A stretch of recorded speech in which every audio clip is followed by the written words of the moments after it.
Pemerintah akan menerbitkan sertifikat tanah elektronik. Salah satu tujuannya adalah untuk meminimalisasi sengketa lahan hingga pemalsuan.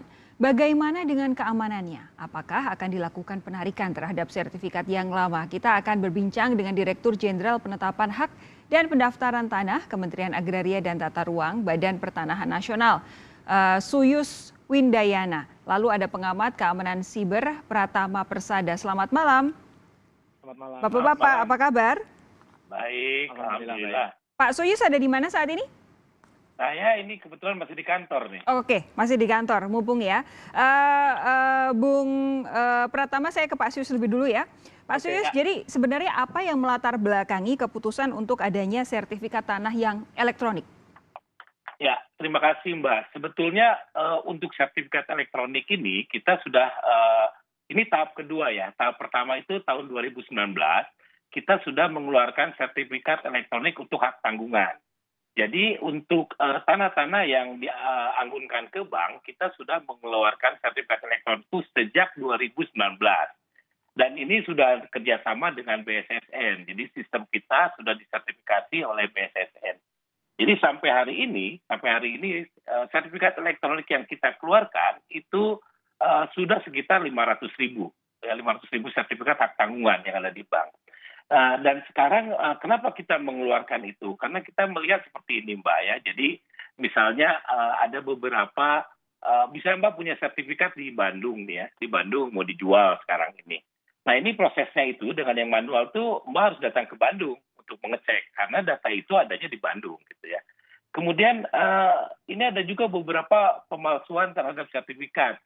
Kita kemarin baru menangkap mafia tanah kaitannya dengan pura-pura mengecek sertifikat, kemudian dipalsukan datanya. Jadi ini ada proses-proses yang sebenarnya tidak perlu dilakukan seperti itu lagi, ya. Secara teknologi sudah siap, secara aturan sudah siap, gitu ya. Jadi itu bisa dicek sekarang dengan teknologi yang ada, sertifikat yang ada itu bisa dicek di hashcode-nya atau di ininya, di barcode-nya. Langsung bisa dicek dengan sistem yang ada. Seperti itu, Mbak. Tapi secara umum apakah Indonesia memang sudah butuh untuk beralih dari sertifikat jenis biasa di atas kertas begitu ke yang elektronik? Ya, kalau saya bicara dengan anak-anak milenial itu mereka sangat senang sekali nih.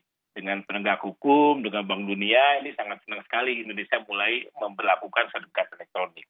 Dan ini dilakukan secara bertahap. Ya. Kita lakukan secara bertahap.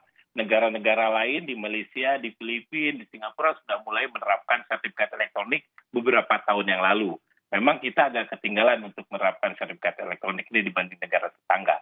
Dan kita juga bisa melihat indeks kemudian perusahaan kita untuk registering property itu masih belum bagus. Jadi kita mendorong supaya negara di kabupaten-kabupaten atau kota-kota yang sudah siap, kita akan lakukan secara elektronik. Oke, itu kan kalau Pak Suyus berbincang dengan milenial atau yang mungkin yang lebih muda, yang jelas semuanya technologically savvy begitu ya.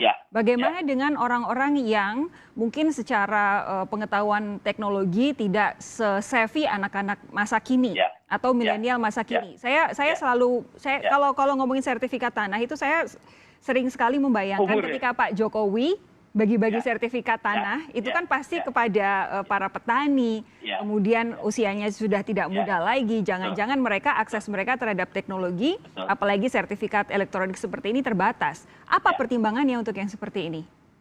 Jadi bentuknya aja Mbak, jadi bentuknya itu dokumen elektronik, tapi bisa di print gitu ya. Kalau memang masih mau menyimpan secara analog, itu bisa di print. Jadi kita bisa berikan dokumen PDF-nya. Bisa di print, bisa dilaminating, bisa disimpan gitu loh. Semua transaksi-transaksi itu kita catat di dalam sistem kita. Jadi ini sebetulnya lebih nyaman, lebih mudah. Kalau misalnya banjir, kebakaran, ini proses sertifikat tilang itu tidak mudah sekarang ini. Nah, kalau dengan dokumen elektronik datang ke BPN, menunjukkan KTP atau fingerprint, ke depannya kita kasih lagi yang sertifikat yang baru gitu. Kalau keamanannya bagaimana, Pak Suyus? Keamanannya kita sudah sebelum melaksanakan sertifikat elektronik di 2019, kita sudah kerjasama dengan BSSN dan sudah pentest lah ya, sudah dicek. dan kita sudah dapat sertifikasi oleh BSSN untuk mulai menerbitkan tanda tangan elektronik. Teman-teman di BPN sudah melakukan registrasi sertifikat elektronik. Kita punya data center, data recovery center. Saya pikir sih nanti kita kerjasama dengan BSSN terus, dan kita juga menyelesaikan ISO 20701 untuk keamanan. Oke, saya beralih ke Bung Pratama. Bung Pratama, kalau Anda melihat keputusan pemerintah ini untuk sedikit demi sedikit beralih ke sertifikat tanah elektronik, apa dari kacamata Anda sebagai pengamat keamanan siber, apa yang harus paling diperhatikan dan diwaspadai? Begini Mbak, Pak Suyus, sebenarnya ini terobosan yang cukup bagus sekali ya, karena kita tidak bisa lari dari dunia digital begitu. Di Eropa bahkan dokumen-dokumen yang manual kertas itu udah nggak dianggap lagi, semuanya full elektronik begitu. Kenapa full elektronik? Karena ada sistem yang namanya digital signature gitu, itu mencegah terjadinya pemalsuan terhadap data digital begitu. Jadi kalau misalkan satu titik aja, nggak usah ngomong satu titik deh, satu bit saja ada perubahan, itu ketahuan bahwa dokumen tersebut palsu begitu. Terus di antara kelebihan-kelebihan lainnya juga tadi Pak Sus sudah mengatakan, oh kita nggak usah bawa-bawa dokumen fisik ini kemana-mana nih gitu. Kita cukup tahu kodenya, kita tahu nomor registrasinya, nomor identitasnya, kita bisa akses dokumen sertifikat tanah kita dalam bentuk digital begitu. Cuma yang jadi masalah adalah ketika kita berbicara masalah teknologi informasi, berbicara masalah data digital, di situ ancaman sangat luar biasa sekali, bisa mengakibatkan kerugian yang sangat besar sekali. Kenapa saya bilang seperti itu? Di Indonesia sudah banyak sekali contoh-contohnya. Perusahaan-perusahaan besar seperti Tokopedia, Bukalapak, Bhinneka, begitu, ternyata juga bisa dijebol, gitu. Yeah. Belum lagi institusi pemerintah. Ingat nggak dulu ketika revolusi mental baru di launching? Nggak nyampe 5 menit ternyata sudah dihack. Gitu. Artinya apa? Artinya ini adalah hal yang perlu diperhatikan. Percuma kita punya sistem yang hebat, enterprise, gampang diakses, tetapi sistemnya tidak aman. Nah, tadi Pak Suyus bilang sudah bekerja sama dengan BSSN, Badan Siber dan Sandi Negara. Saya pikir itu bagus sekali begitu. Tetapi kalau saya lihat begitu, kerjasamanya lebih banyak ke arah mensertifikasi digital sertifikat tanah tersebut begitu. Bukan memastikan keamanannya ya? Kalau ini memastikan keamanan dokumen supaya tidak bisa dipalsukan. Okay.